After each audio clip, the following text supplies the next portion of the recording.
Hey everyone, it's the Hot Mess with Jess. Thank you so much for joining us. Today we got a fantastic guest that's one of my favorite comedians out there right now. So please, without any more of this, let's just get right to the show. Please give it up for my good friend, Def Goldblum, everybody. Def, how you doing? I'm doing good. Hey Jesse, how are you? I'm great, man. It is so always fun to talk with you, especially when we're doing shows together.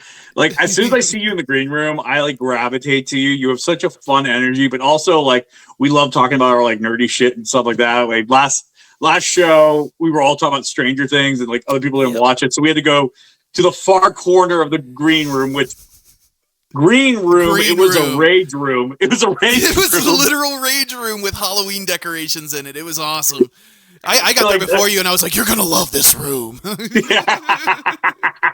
It was crazy. So, but yeah, no, like I'm so excited. You're a stand-up comic. You're a parodyist. Which is so cool because I'm someone who like loves parody, loves a good parody, especially like and like once you get down the parody rabbit hole, there are specific subclasses of parodies, which not. It's so like everybody thinks just parodies like, oh, you just make fun of something. There's genre parodies, there's film parody, there's specific niche like Naked Gun is a good parody of like cop movies, but then but Scary Movie, if you look at it, almost beat for beat is the Scream script. Most of it. You got the other things in the background, of course, the other parodies, but it's Scream. Parody is important. You know, parody is some people say parody is when like a genre or a type of something has gone into the shitter. You know, he hit its zenith, and I was like, no, that's when you know it's got value. Somebody else saw it and said, "Hey, fuck that," you know, like if like that right there tells you that there's something to it, you know, like that's I love parody. It was something I was raised with, and I didn't realize just how much like of my family's humor and my friends that surrounded me it permeated it, and so it's one of those things.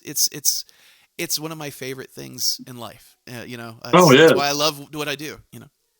And it's so easy. It's easy in the fact that here's the easy part where you already have a setup. The setup is whatever the hell you're parodying, and then you get to focus 100% on the punchline, which is very fun. Like, you know, it's not like with a joke, like you have to come up with scratch. You have something you can build from. Like, I think one of my favorite parody jokes was from Scary Movie, where in Scream, Billy says, I was watching some cable TV last night and I saw The Exorcist was on and I thought of you. Now that's the actual line from Scream. Then in Scary Movie, the guy says that actual line verbatim. Again, the setup is right there. It's already pre-made. Yeah. And then Anna Faris goes, "Oh my God, I got drunk at a frat house and masturbated with a crucifix once." And I'm like, oh. Which honestly, that is such a wild line that by itself could have been a joke. You know, like in the first movie, it's like, that's kind of a dark joke. And the second, it is kind of a dark joke. Just repeating it is kind of funny, where it's just like, can you believe they said that? You know? And then for her to come back with like, I fucked myself with a crucifix. Beautiful. Oh, I love it. But it's like that's so damn funny. Like it was able to, it didn't have to create a setup. The setup was right there, and you just needed that. Mel Brooks said it best when he made Young Frankenstein, when the scene where everybody's walking in the fog and James Wells is Frankenstein looking for the monster, and all he said what made Young Frankenstein work was he did that exact same scene but just had one guy walk into a tree, and and it's so funny because like Young Frankenstein, so I did not realize that Young Frankenstein isn't really the most primary movie it's parodying. Did you know that? No. Which one? Is it the Bride? It's not parodying Frankenstein. Young Frankenstein's not parodying Frankenstein. It's parodying the son of Frankenstein, the third movie. Oh, I've seen Frankenstein. I've seen Bride, but I've never seen I didn't realize it. Like, you know the guy, the inspector with the weird arm and everything? Yeah. He's in that movie. Oh my gosh. And you know the scene where they're overacting, they're throwing the darts? Yeah. They're making fun of the scene in that from... movie, like just full blast. And I laughed harder now knowing what they were making fun of. See, this is why I love like hanging out and talking to you, because like I tism about films and shit like that, and I love movie details. But like I always dive, I guess, like, you know, a little further than skin deep. But you like always go to the bones. So like in this case, it's like I feel like I thought I knew everything, and you're just like, no, you need to watch Son of Frankenstein if you want to. You have to. It I feel like we're on the playground every time we're together. You know, finding out secret cheat codes to video games and shit. Exactly. It's like, but yeah, it's and I love when you get to, I love sometimes when you watch the parody movie and you didn't really get it, and then you see the original movie that was making fun of it and you're laughing. Like I watched Walk the Line after watching Walk Hard, but I knew the storyline of Walk the Line. I didn't get the whole him ripping the sinks out, how funny that is in the Joaquin Phoenix movie. Yep. So there's a scene where John C. Reilly goes into a bathroom and he rips out all 9 sinks. Yeah. It's just like, oh, I get what the sink joke is now. Okay. But now let's turn over to you. Like, so you, when you started out, you were mainly doing stand-up, and now you're kind of crossbreeding it with songwriting and parodies and stuff like that. And which, by the way, you do fantastic. You've talked to me about how you're in the midst of a kind of a little rock opera or musical or one-man show, like it your own thing. Yeah. How did you solidify yourself in saying, okay, I'm going to jump, this is what I'm going to do? Because it works so damn well. I hate following you 100%. You own the audience, and then I look at whoever's booking the show going, well, clearly the show's over. So but how did you solidify wanting to do that? It started as a joke. I mean, like as a lot of our things do, and sometimes, you know, like so I'd already had the parodies to a degree. I had a few of them where I'd written them. You know, well, I had quite a few. I was already performing like shows and stuff with a few of them, and during a show one time, like right before I went, or like about 10-15 minutes before, you know, you're sitting there sketching around and you're like relining out your set list, if you will. And I thought to myself, I was like, you know, it'd be kind of funny if I just told a story with these. Yeah. And I walked out there, and it's now become a running theme. Like I've the one rock opera, but I found that like sometimes I just have a funny story I want to tell, and I look at my songs and I was like, oh, I can tell it with that one, and that one. You know, I can end with this one, and it just makes a completely new joke. And so it becomes a little game of how I'm feeling that evening, what I can take, like if. Depending on the show, you know, I might get to see if a couple other comics go out, and that might even change how I want to approach my set.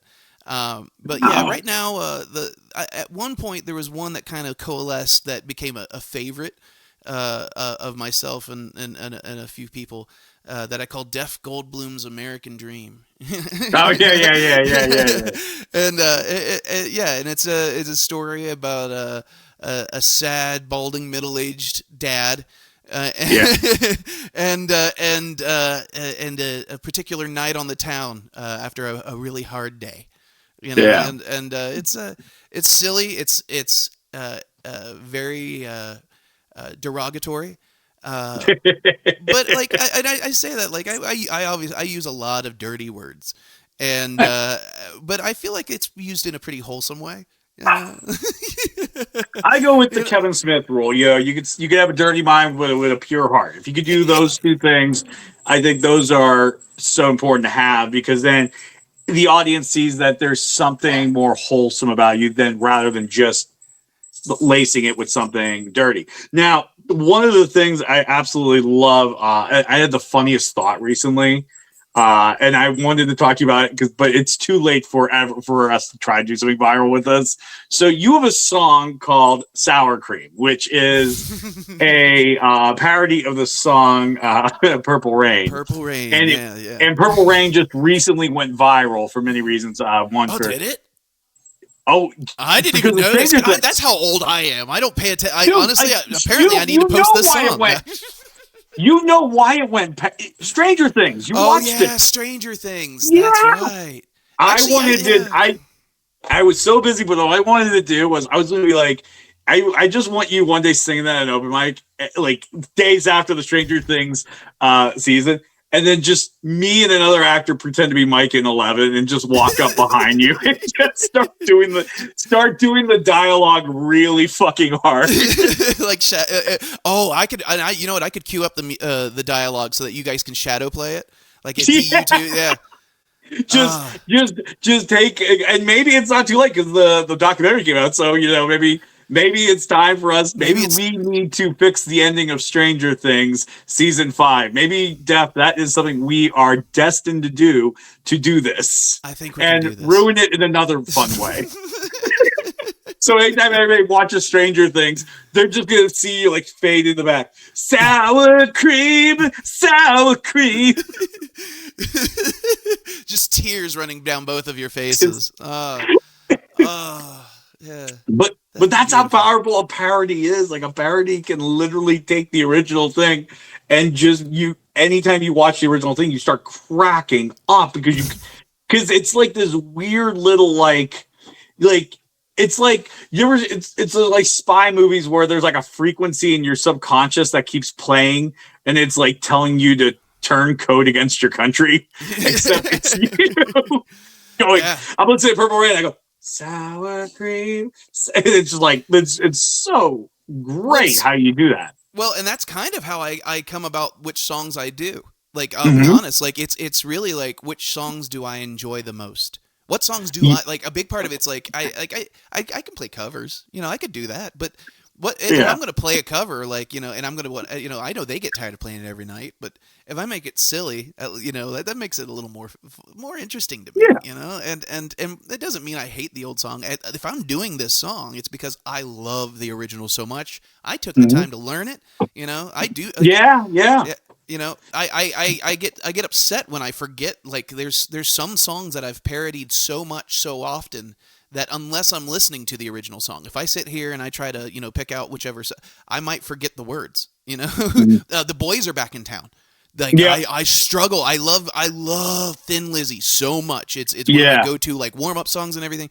But if I'm sitting here and I start strumming it and I start playing it and I go to sing along, I have to stop and like I have to focus on what I'm singing instead of just like playing the way I used to, And it's like it's a curse. It's the curse of the parody. I'm choosing catchy songs and I love them because they're catchy songs. But then I lose a little bit of the emotion, but it makes it listening to the original that much better. And I want you to know that I'm a musical theater kid. So at any point in this conversation, you decide you need to break out into a song. You go right ahead. I have the instruments here. I heard you had them. I was like, ooh. So like you could be like, I remember this time I took a holiday, and then you do holiday. Which that song you fucked up for me. You fucked up Holiday Road for me so hard. That's one of my That's it's because it's one we all know, and that is one where.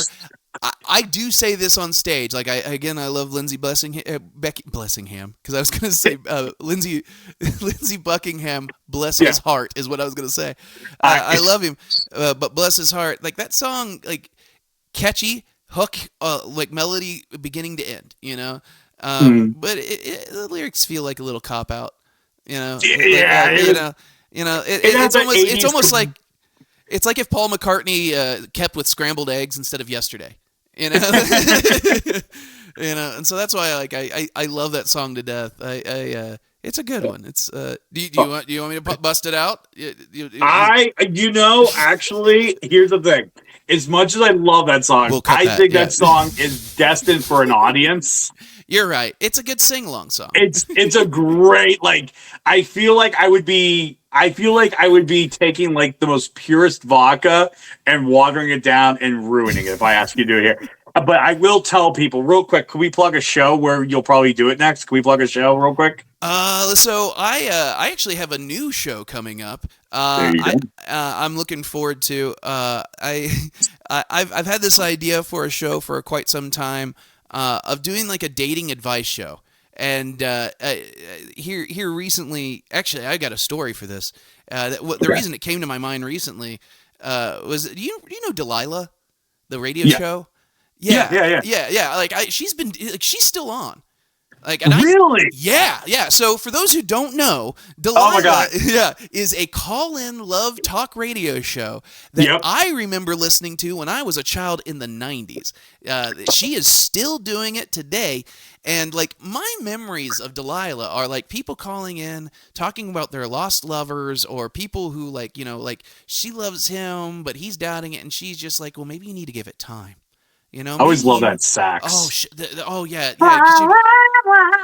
Oh, Delilah, love someone tonight. Oh, it's so good, and she's got that wonderful voice, But like, yeah, and then she'd give him like a song recommendation, and it was always something sweet, and something fitting.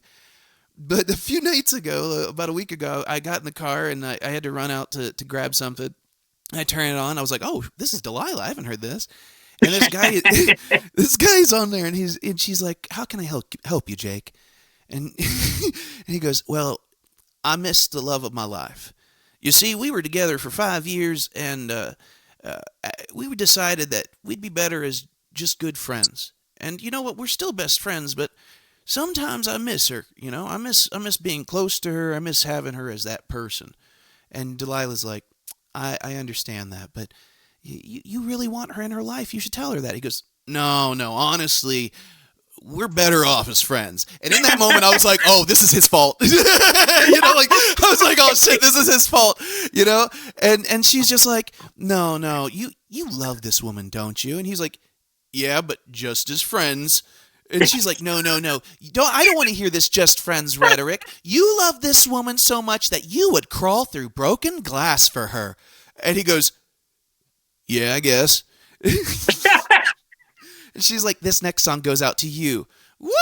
I want to dance with somebody. I want to feel that. I was like, that is a complete miss, Delilah. I love you, but might be. You know what? I in that moment I was like, I can do this. I feel like I'm more qualified than Delilah. And so I talked to my friends at #Comedy Club, and I was like, you got anything going on later in the evening on Valentine's Day? They're like, you want to do a Valentine's Day show? And I said, let's do a call-in relationship show. And I pitched them date night with Def.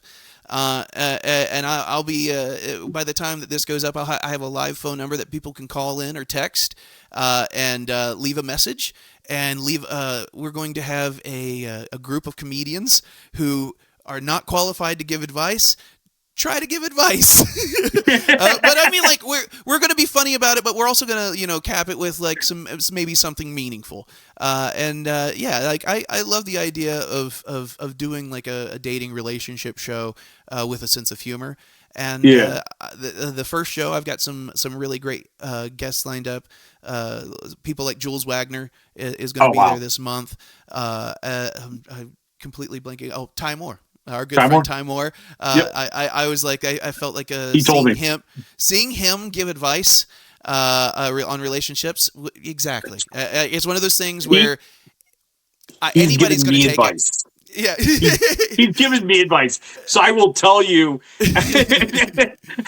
as a person on the other side of that system, you've made the right choice, Def. I trusted him, and I know it's going to be an amazing show. I'll be playing a song or two. I'm hoping that by the end of the night I'm inspired, and maybe I'll write. The plan is to write a new song at the end of the evening to kind of suit the mood and what we discovered about love and ourselves. Well, let me see if I can cue you up real quickly, because I hate to say that, like, the holiday song you have to. That's the closer. I don't want to have you do the crescendo on here. But is there a love song that you think you can serenade us with now? Most of your songs have, even if it's Lust, we will take Lust. I've been learning keys. You've been learning keyboards keys and stuff. Yeah, the keyboards. Okay. So I can. I love this. I've been trying to do some new stuff. Let me see if I can cue in a new sound here. Does that sound good? Can you hear that? Oh yeah, it's nice, right? So we start with a.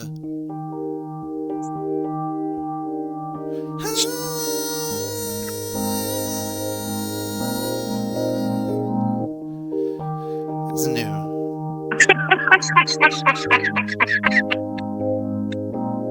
Feel my wood rise with the morning sun. I feel it grazing up upon your leg. Then the moment that you scoot away from me, I wanna feel you against my throbbing wang. Then you turn to me, did you say something? And I don't wanna touch my own dangling. So I ask if you will show.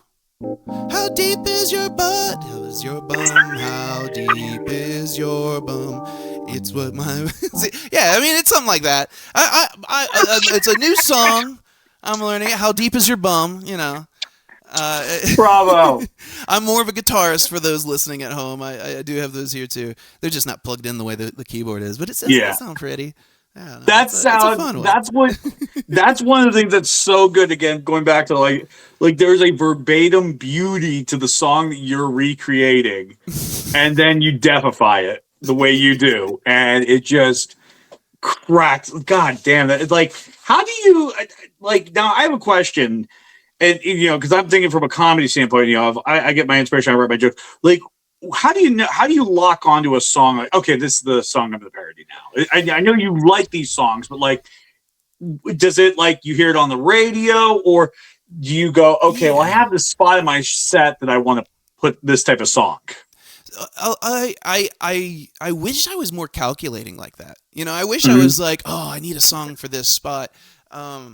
In reality, like I mentioned, I'm learning the keyboards here and stuff like that. I had a piano growing up, but not like this. And I as I'm learning these songs, it just kind of if like in this case, I was learning it because that intro sounds beautiful, and it just my God, all warm.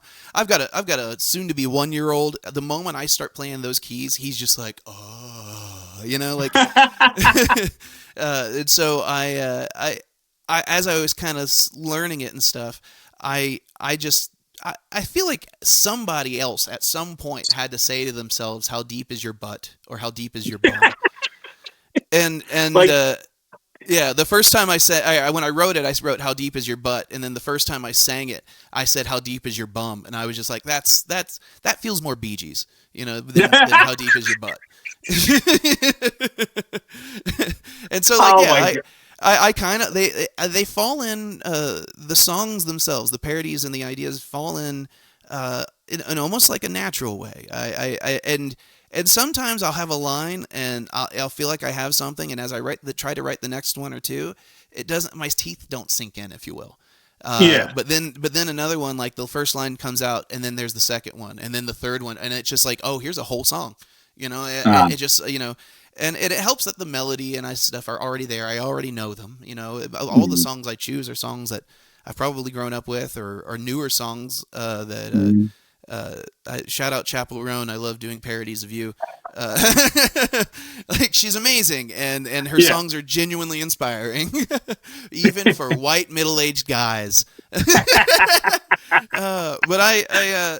I forget what I was saying, but no, it's fun. It's really just, it comes up naturally. That's the best way to put it.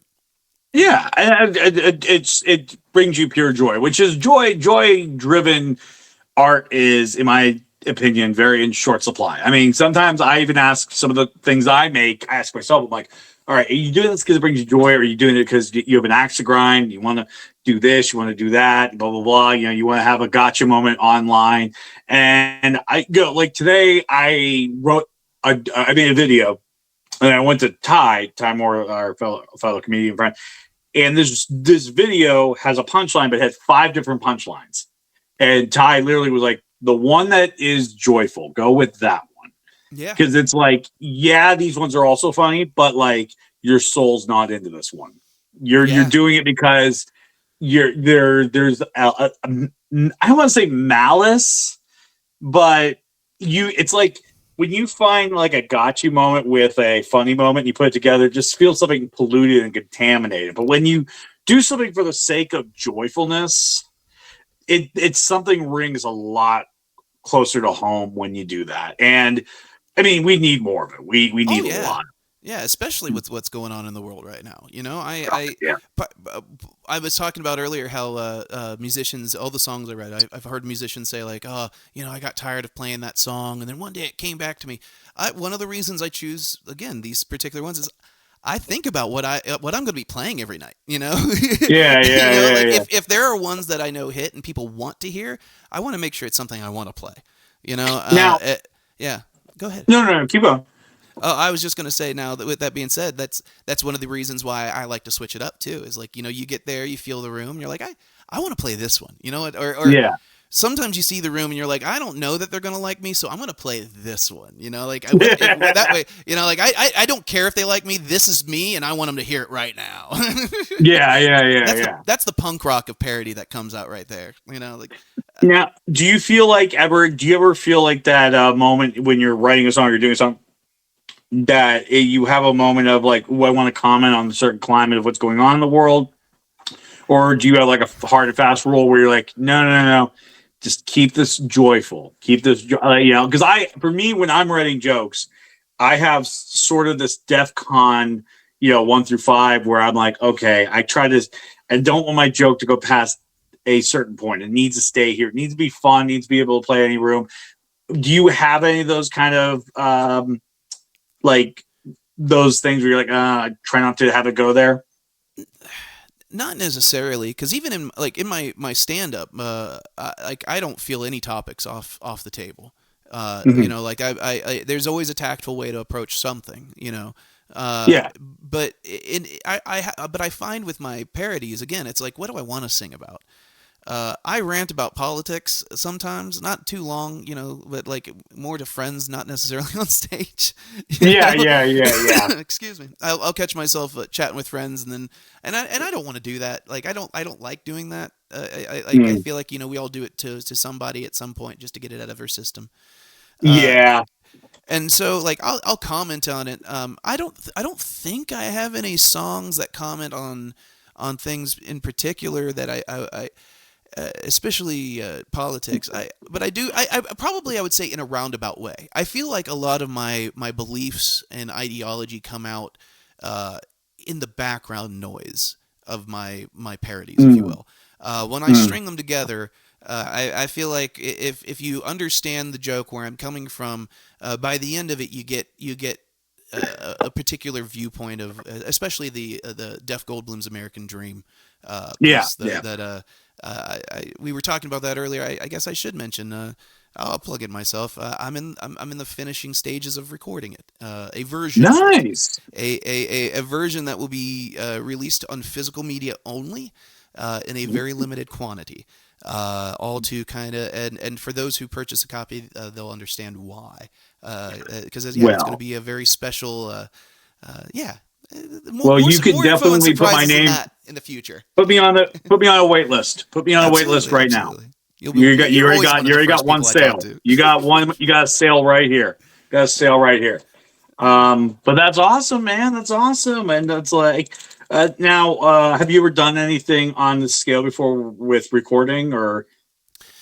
Not with this amount. I'm mixing and editing everything myself.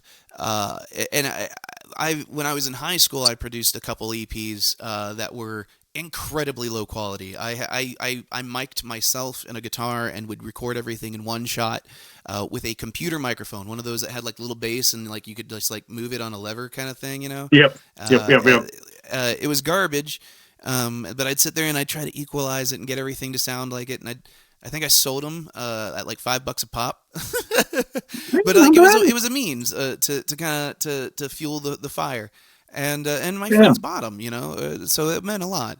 But nothing like this, and I would say it's a lot of effort, but it's also not, and it's only because it's like every time I play parody, part of me always feels a little guilty because it's like they're not my songs, you know, and so that's why it's like a lot of the work is already put in. I don't have to think too much Yeah. about how things need to sound.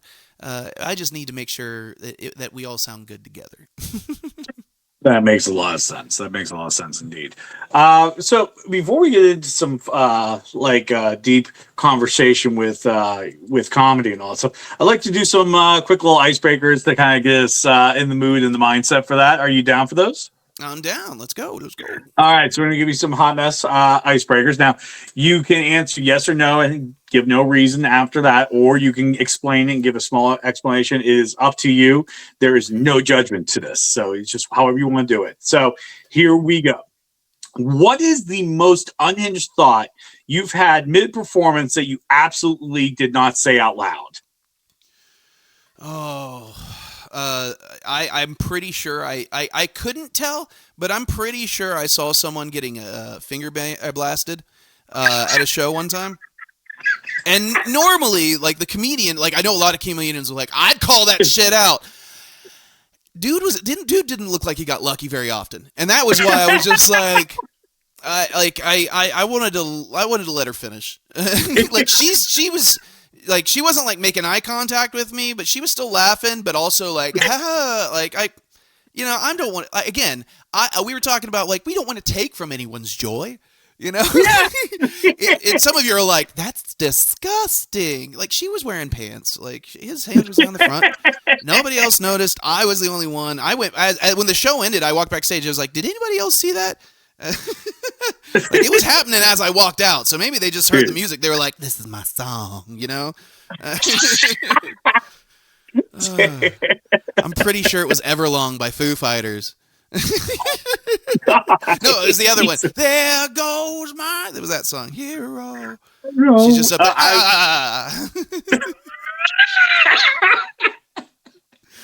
All right. Okay. What is a parody idea that you know you would crush, but you're a little scared to touch? Ooh. One thing I can play on piano is Bohemian Rhapsody. That's one of those that's like one of those party songs. Like if there's a piano, like when I was a teenager, I learned how to play that one. You know, and so it's like that's one of those. That's one of those just. You know, I can't. I'm not angled at it, but it's I am literally facing the other way now because it's a whole different thing. I love Queen, and there's been a few songs where even on guitar I was like, this is a Queen song I could play on guitar. I could crush playing a lot of their stuff. I can sing. I have a 4.5 octave vocal range. I could sing just about everything Freddie's ever done. But gosh darn, I don't want to do that. You know, it's so that's a daunting song, and I would love, you know, if a band was like, would you want to sit in and sing it with us? I'll do it karaoke, sure, you know, but it's a big part of what I like to do live is even if what I'm like whatever I play or have recorded or I put online, I do want to be able to play live by the next time people see me or with that instrument or in that environment. And so, like, you know, I anything Queen, like I feel like I'd crush a lot of that stuff, but I ain't gonna. Yeah, I ain't gonna try. I get it. There's a reference you have. I get it. I get that. Okay, so what is the weirdest compliment that you've ever gotten after a show? Oh yeah. Oh, first time I ever performed on a show at Funny Bone, Columbus. So like I'm based here in Columbus, same as you, and I was on the big stage, and like I did the guitar bit, and as the show ended and everything, you know, we're a lot of us are often meeting people as they're leaving, and this dude with a cowboy hat, cowboy boots, and a black girlfriend, also in a cowboy hat. I feel like that's worth mentioning. He was older, she was younger, also worth mentioning. Walked up, he gave me a finger gun. He goes, "Def Goldblum." I said, "Yeah." He goes, "We love you on the television." And then they just kept walking. and then it hit me. I was like, yeah, I've never been on the television. not certainly as an adult, but I like it. It was charming, and it's my favorite compliment. You know, they love me on the television. They love you on the television. It's like that's such an old timey way of saying it too. Yeah. Love you on the television. Yeah, if All if right. he had spurs, he would have clinked them. You know. Okay. So, have you ever performed a song parody and immediately thought, "Oh no" to that lyric? Like you're like, I can't not that. Like you changed. You wanted to do a certain lyric, and you're like, no, that might be a little too far. Not a parody. Well, I guess. Well, I've written parodies and stuff, but what it made me think of, I oftentimes, like I've done this a couple times now, where I've done a show where I close out and headline, whatever you want to call it, and afterwards, I've had people be like, "You want to get up there and play a couple more songs? You know, we'll give you some money." And the other comics give me side eye, and I'm just like, "Hey, man, money's money. Money's money. If I make people happy." And one time, it was at a particular club, and I was playing some more groovy stuff, a little more R&B. I like my name's Def Goldblum for a reason, and and someone was like, "Do you know any SZA?" And I was just like, "Oh yeah, actually yeah. Here, let me. I'll show you exactly what I did." Oh yeah. Let's see it. Let's see it. Yeah. So this is Sarah. This is the Rode guitar. If I don't know if you can hear it, but as was it? What is that? Is that a tune? Is what it is. Okay. Where we can edit all this. So I started playing love, love, love, love. Long as we got love, love, love. Oh, long as we got down with these. Nope. I realized there's a word there that I can't say, and they say it a few times right then and there. And you know, everybody thought I was doing a bit, and I was not. They were like, I realized too, like they were so in, like we were having a moment, and like they all looked at me. They were like, they knew that I sang it in the shower. Like, you know, like they were like, "You sang that real good, white boy." We know. We know that you know that we know. All right. Okay. All right. One last question. What is the pettiest thing that secretly annoys you as a comedian? Ooh, about other comedians or just like, Anything. It things could be in anything. general? It could be about comedy. It could be anything. I hate I hate lids on containers. That is a secret that I've never shared with anybody outside of my family. Okay. You know, and I say that only because I have to have a conversation with my wonderful partner, who is just she's nesting right now, getting ready for our next little one. Hold the applause. Hold the applause. It's Hold the applause. Because nesting is a bitch for everyone else. No, she was like, I rearranged things and stuff, and I said thank you so much. But my one pet peeve, I hate drawers, but I will tolerate those. But more than anything, I hate lifting a lid to get to something that I need to get to on a regular basis. And there's lids now on my drawers for my underwear and my socks. Oh, okay. I see what you're saying. And it's baby proof. I had a nervous breakdown for a moment. I didn't let her. She doesn't even know. She doesn't even know. I was like, I closed the door to the closet, and I just stood there, and the light went off because it's one of those closets. I just stood there in the dark for a minute, and I took a breath, and I was just like, I ain't even bothered. And I was just like, you know what? She's pregnant. Like I've never gotten upset about this because it's never been an issue, you know. But dude, yeah, I've never heard of this. Is so like I'm like you're gonna love this as a movie trope guy. I found where it stems from. I like psychologically. Where? You know what my favorite comedy film of all time is? What? And you're gonna know this, right? Tommy Boy. Oh. Tommy Boy's girlfriend, her entire office, she has papers. Like, this camera is zoomed in right now. What you guys can't see is I cleaned up. There were piles of papers all around me earlier today because I'm one of those artists. I like to I keep my paints very readily available with certain carts and stuff like that. Yep. And so like it was just one of those things where I just saw it, and like I had just gotten done cleaning up spit up off me and everything. So it was just like I love her. I don't need to say anything about this. I just took the lids off and stuck them underneath.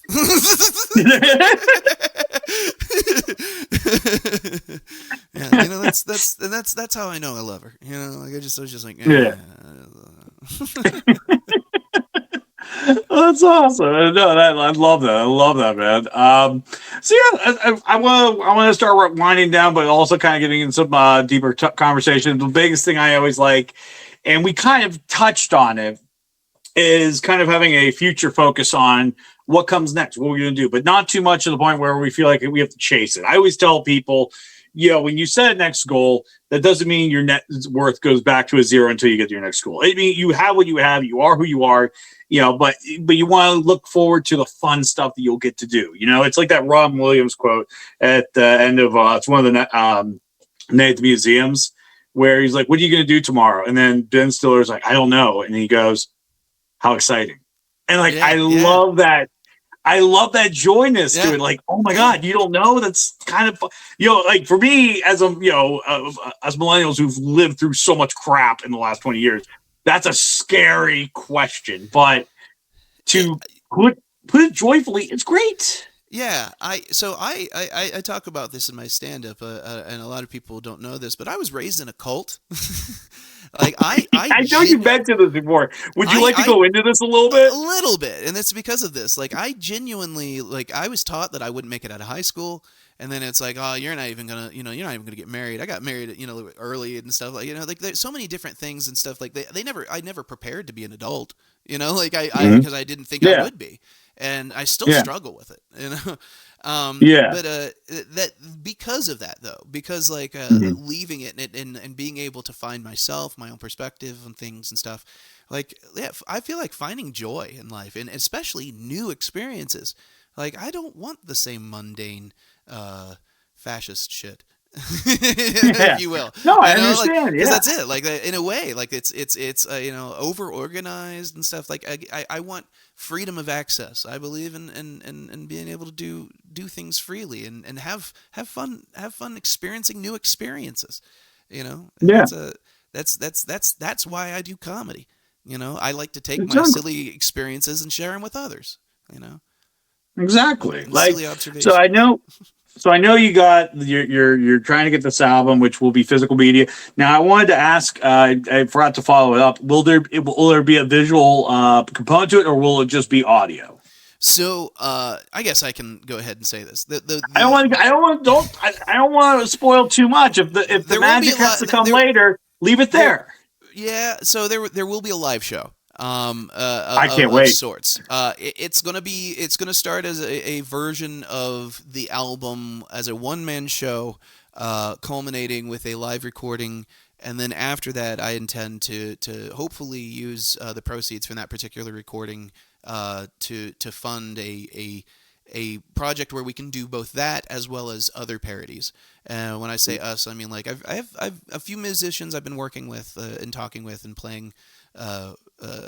Chatting about songs and stuff in the background where it's like we want to hammer these out, but it's hard for me to just haul a bunch of guys around with me, and I can't when I can afford them, I want to be able to afford them, and that's the plan. The goal is there will be in time. And so it seems like you also want to do a multi-piece band, but what are other fun things that you dream to do? We got the album music. Do you is there any is there anything else that you like? Because it seems like you're like one of the few comedians where I'm like, he has a plan for a plan for a plan for a plan for a plan. But yeah. Yeah, I have had one thing that I've wanted to do for quite some time. I love riffing movies and doing stuff like that. The way Mystery Science Theater used to do. Oh my God, yeah. Yeah. That's my first writing project, creative writing piece that me and a friend did. Was literally writing riffs for cartoons, and I think his was Samurai Pizza Cats, and then I started writing one for Thundar the Barbarian. I like it was one of those where it's like I sat there and I wrote it, but he was like, we need to type it up. And I was like, we ain't got a computer, man. So but I that's something I'd love to do. I feel like this summer I'd like to work with a theater or something. I almost want to do an outdoor one. I feel like getting like an outdoor screen and doing a riff thing with a couple other comics would be a great time. And so I feel like that's something you and I have discussed even because I feel like if you're Yeah, somebody yeah, I'd we've want to riff discussed with, it. like you're always on your game with those movies. So Yeah, yeah, I that's the music is always going to be there. I want to do more stand up. You can hire me to do just stand up. I don't have to play music. I got yeah, plenty of time for that. But and so yeah, I think the date night, but the next fun project is going to be the date night with Def, which again that's something I've wanted to do for a long time. So I think it's going to be a which good is time. which for those that want to check that out, Valentine's Day, Saturday, February 14th, 9 p.m. Yeah, and you'll have, so you're gonna have an audience, but you're also gonna have kind of a online component where people can call in and stuff like that. That's to me so cool.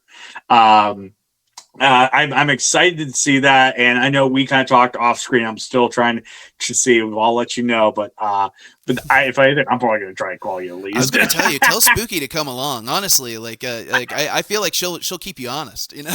Oh, she would. But hey, anyways, Def, thank you so much for joining me today. This has been a lot of fun. Please tell everybody where they can follow you. You can find me on Instagram and TikTok as Def Goldblum underscore. I recently got everything condensed into that now. Mm-hmm. I'm also on Facebook. I do help produce other shows and stuff around the city. So if you're a comic and you got some funny stuff out there, send it my way. I'm always interested to see what other comics have if they want to come through Columbus too. So yeah, Def Goldblum underscore across social media. There you have it, everybody. Again, Def, stay on after the cut. But hey, thank you guys so much for tuning into the Hot Mess with Jess. And be sure to tune in, like, and subscribe here. Until next time, I'm your Hot Mess. You take it easy, all right? Take care, everyone.